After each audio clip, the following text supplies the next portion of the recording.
des signes parce qu'il doit aller travailler. Peut-être on va voir Alenka d'abord. Alenka, sur la question du souvent conflictuel entre la belle-mère et la belle-fille, qui vient essayer d'élucider, fait un état de lieu sur un cas bien précis. Mais alors, est-ce que la mère, parfois, se sent menacée de sa place auprès de son fils, qu'elle estime qu'elle doit faire du remplissage, elle doit être omniprésente, et la fille, la belle-fille qui ne veut donc pas, elle veut aussi avoir un peu une certaine proportion dans son foyer.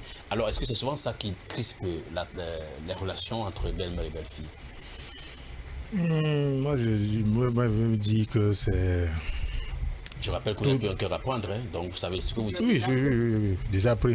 Je suis marié. Et moi, je parle d'abord, c'est l'éducation. La base d'abord, c'est l'éducation.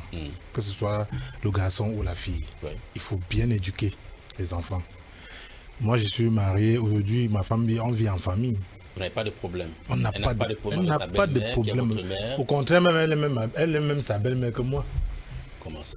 Donc, il n'y a pas. Donc, quand je rentre, elle dit toujours, il faut donner quelque chose à ma belle-mère. Il faut que ma belle-mère, il faut pas menacer ma belle-mère. Donc, c'est ça. Donc, la base, c'est d'abord l'éducation. Alors, est-ce qu'un voisin proche ou lointain n'est pas dans un problème? Vous avez constaté dans un foyer qui est près de chez vous, peut-être la belle-fille qui est là, est quasi à gorge chaude à chaque fois avec sa belle-mère?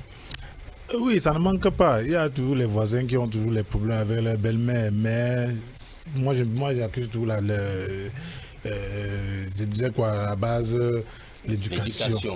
C'est l'éducation. Parce que chaque maman doit éduquer sa fille comme ça. Chaque maman doit éduquer son fils. Lorsqu'elle ira du côté d'en face, voilà, qu'elle produise les mêmes effets, qu'elle pose les mêmes actions. C'est tout.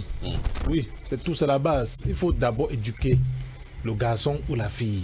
Comme tu vas de l'autre côté, c'est que tu vas embrasser une nouvelle maman, une nouvelle belle-mère qui ne sera pas moi. Il faudrait que tu te comportes comme moi, comme ta mère. Donc il faudrait la garder bien propre. Il faut pas la déranger, il ne faut pas la nuire parce que c'est d'abord une maman et c'est pas une femme âgée. Elle n'aura pas le même tempérament que moi. D'accord, Raouf. Est-ce que les belles-mères n'en font pas aussi parfois de trop? Il y a des belles-mères qui demandent parfois